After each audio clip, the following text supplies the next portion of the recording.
Tradicionalmente, né, Danilo, muitas capitais e cidades também do interior do Brasil realizam esses desfiles de 7 de setembro. Como você bem trouxe, durante o governo Bolsonaro, essa bandeira do patriotismo foi muito levantada e por isso muitos e muitos apoiadores compareciam, iam fortemente até Brasília para acompanhar esse desfile. Nós tivemos aquele caso dos carros, né, das Forças Armadas Brasileiras, até tanque de guerra desfilando nessa data. Dessa vez já dá para a gente antecipar antes da participação do João Pedro Melo que foi um desfile muito mais discreto, foi um desfile muito menor, mas um desfile que sempre acontece na capital federal e que continuou com todas as suas tradições, celebrando a independência do Brasil. No ano passado, né, muitas cidades ainda não tiveram a possibilidade de fazer um grande desfile por toda a situação de saúde que nós vivemos, mas nós comemoramos em 2022 os 200 anos da independência brasileira e muitos decidiram e optaram por fazer um grande desfile em celebração ao bicentenário da independência em 2023. Em alguns pontos, a gente não conseguiu acompanhar esse desfile, porque, por exemplo, em Porto Alegre, capital do Rio Grande do Sul, o desfile foi cancelado ontem, na quarta-feira. Foi uma decisão do governo estadual, justamente por causa de toda a situação, calamidade decretada no Rio Grande do Sul por causa de um ciclone extratropical que atingiu muitas cidades, principalmente no interior do estado. Ou seja, todas as forças estão extremamente voltadas ao resgate e a todas as situações que um ciclone extratropical impõe. É muito complicado o que está acontecendo por lá neste momento. A gente tem esse número atualizado de 40 óbitos em cidades do interior gaúcho e a gente vai para lá daqui a pouquinho para trazer também esses detalhes. Por isso, não tivemos desfile de 7 de setembro em Porto Alegre. É para lá que a gente vai agora? Sim, a repórter Eduarda Oliveira já está conectada, plugada aqui com a gente para trazer, não é, os desdobramentos dessa tragédia que assola todo o estado. Eduarda, muito boa tarde, bem-vinda aqui à Rádio Bandeirantes, ao Bandeirantes Acontece. Quais são as informações de momentos aí no estado, hein? Muito boa tarde para vocês. Aqui no Rio Grande do Sul, a gente ainda contabiliza os estragos das chuvas e nesse momento são 39 mortes confirmadas pela Defesa Civil. Uma das que mais chocou também foi a confirmada ontem à noite, um bebezinho de 8 meses está entre essas vítimas. A estimativa da Defesa Civil nesse momento é de mais de 60 mil pessoas afetadas diretamente pelos temporais que atingiram 79 municípios gaúchos. Inclusive, já teve reconhecimento de decreto de emergência pelo governo federal. Ontem à noite, o governo do estado publicou no Diário Oficial e isso também agiliza a ajuda do governo federal para essas cidades, para essas famílias. Ao todo, o número de pessoas que tiveram que deixar suas casas aqui no Rio Grande do Sul supera os 6 mil. E a Defesa Civil destaca que também não tem mais nenhuma pessoa em situação de risco nesse momento que esteja esperando o resgate. Nesse momento, as prefeituras buscam auxílio das pessoas e várias delas estão divulgando, inclusive, chaves Pix, porque nesse momento o que precisa é de ajuda humanitária, ajuda das pessoas para realmente tirar a lama de dentro das casas, tentar reconstruir as cidades e também de ajuda financeira.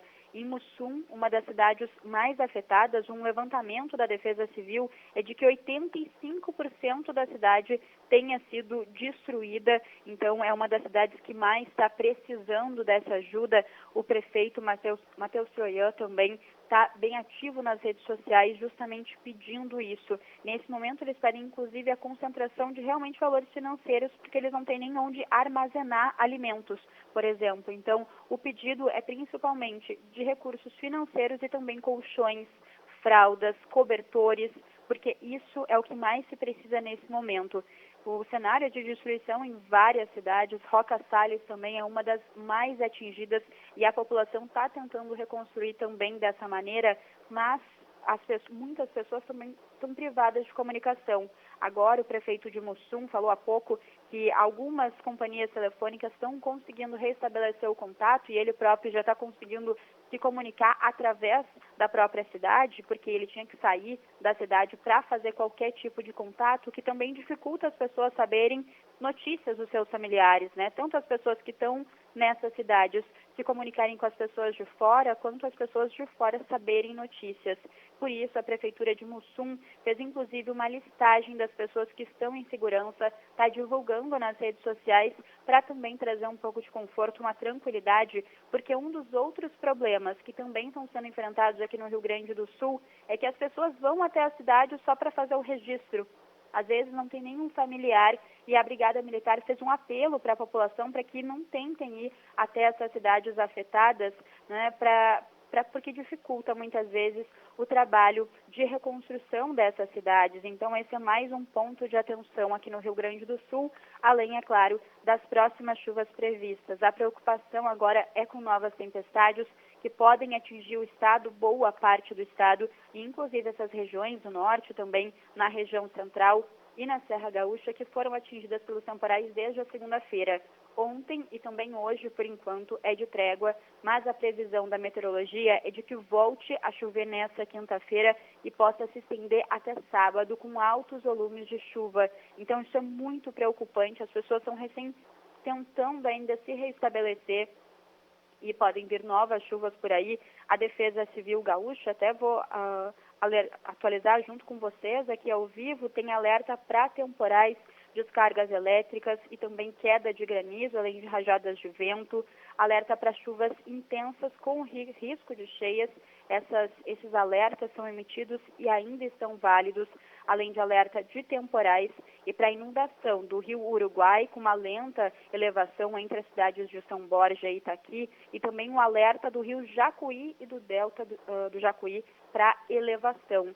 Então, ao mesmo tempo que as famílias tentam reconstruir as cidades, também tem mais um alerta, mais uma preocupação com possíveis novas chuvas aqui no estado.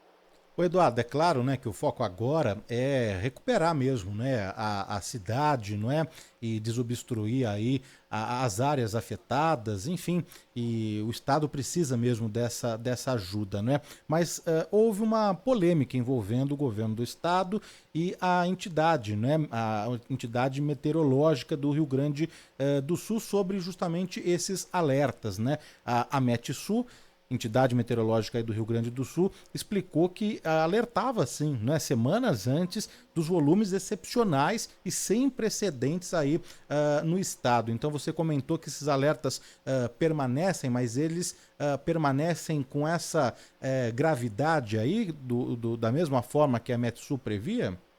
Infelizmente, sim. A gente conversou aqui também com a Metsul. Vou até resgatar para vocês o nome da nossa entrevistada aqui, a Josélia Pegorin, que é meteorologista da Metsul, e ela alertou a gente justamente para eventos climáticos voltando agora, nessa quinta-feira, e também ela nos salienta que esse pode ser só o primeiro aqui do Rio Grande do Sul nesse mês. A gente já teve no mês de junho com muita gravidade e justamente por causa do fenômeno El Niño, ele se intensifica justamente pelas chuvas, né? Essa é a característica principal dele, e essa chuva que a gente está vendo agora, essa tragédia que está acontecendo aqui, segundo a Josélia Pegorin, pode se repetir tanto no mês de setembro quanto nos próximos meses. Essa polêmica que se causou ontem também, a gente viu, inclusive a Metsul emitiu, né, uma nota falando sobre as falas do governador Eduardo Leite por aqui. O que acontece no estado também é que várias vezes se falaram em ciclones, e não deixam de ser ciclones, depois daquele primeiro que aconteceu lá em junho, né? Ciclones menores. E isso pode trazer para a população, não. Aquele lá foi muito grande, mas o de agora ele não vai ter tanta intensidade.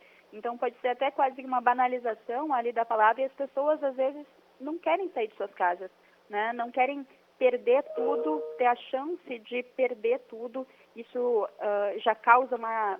né, para as pessoas, assim, já é muito difícil, então elas ficam acreditando que talvez naquele momento não seja tão intenso. Mas fica esse alerta da meteorologia para que sim, podem vir novas chuvas muito fortes aqui no Rio Grande do Sul. Então também, né, o governo, tanto do estado quanto o governo federal, está em alerta para isso, para auxiliar as pessoas o máximo possível para que a gente não tenha que contabilizar mais mortos em possíveis outros temporais por aqui. Eduardo Oliveira, nossa repórter em Porto Alegre, participando, falando um pouco mais sobre a difícil situação que o estado vive depois da passagem de mais um ciclone. Você comentou, Eduarda, sobre um alerta da Defesa Civil, na verdade, aí do Rio Grande do Sul, e o Instituto Nacional de Meteorologia também publicou. Na meia-noite até meio-dia de amanhã, o INMET está dizendo que pode ter uma chuva por aí de 30 a 100 milímetros, com ventos chegando a 100 quilômetros por hora e risco de queda de granizo. Ou seja, a situação pode ficar ainda pior. Já se fala aí em o que fazer se um novo ciclone ou uma nova tempestade, uma nova forte chuva chegar a essas cidades que foram as mais atingidas e mais afetadas?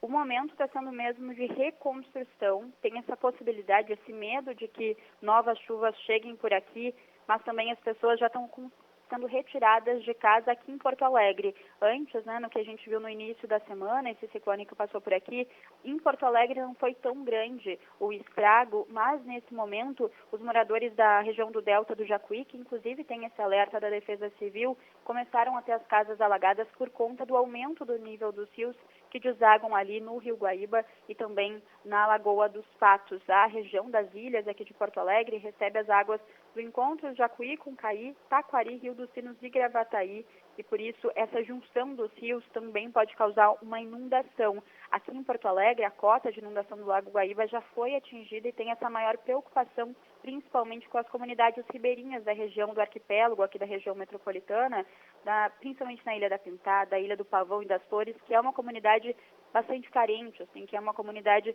que já, por si só, necessita de um auxílio. Então, várias pessoas estão sendo retiradas de casa nesses locais para tentar prevenir e também tentar não ter um estrago tão grande. Na região mais afetada, no norte, no centro do estado, também tem esse cuidado por parte das prefeituras para manter as pessoas em segurança, enquanto essa chuva ainda não dá uma tranquilidade aqui no estado, né? Não ameniza.